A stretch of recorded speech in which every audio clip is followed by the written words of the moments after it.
I chose Death of an Old Seaman by Langston Hughes because it was obviously about loss, and it wasn't a really sad spin on it, but it was more of a happy and peaceful kind of serene feeling that it gave. And it struck out to me because I've recently lost someone, and I found that I really liked the positivity of this in finding peace and being happy with where you are.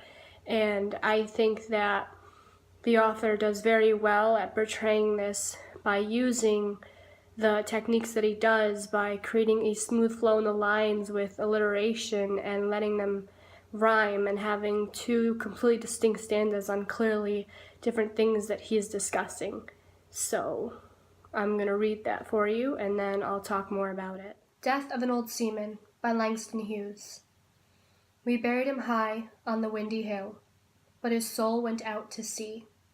I know, for I heard, when all was still, his sea soul say to me, "Put no tombstone at my head, for here I do not make my bed.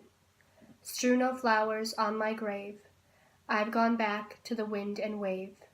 Do not weep for me, for I am happy with my sea." The first line of the poem was, "We buried him high on a windy hill," and that right there gives information about the setting, the recent occurrences, and overall the emotion because of the event that this poem is discussing.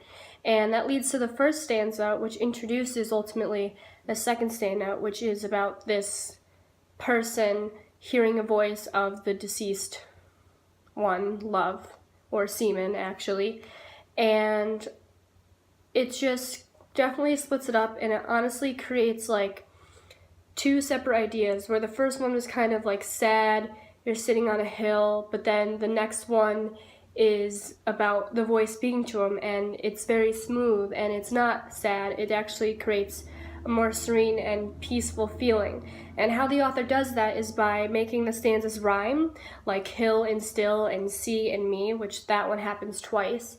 And with that rhyme, it just creates this smooth flow, and I think it really corresponds with the soft seas that the voice, the sea soul, is saying that he feels well with.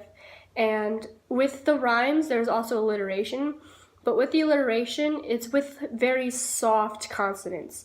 So it's like him, high, and hill, and sea, soul, and say. So it's not like T's and K's and very strong words, it's very soft, which again creates the smooth flow. And I think ultimately, being about a wind on a hill, it just corresponds with the nature and works very well in creating a well-rounded scene for you.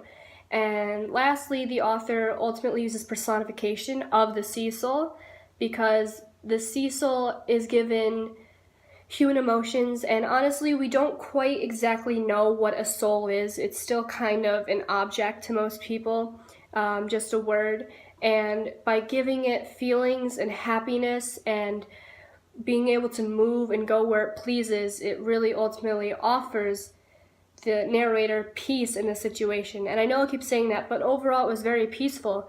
And by saying that the soul of this deceased seaman had its own choices in being happy, and that the narrator should not worry, it just is a very pleasing poem ultimately.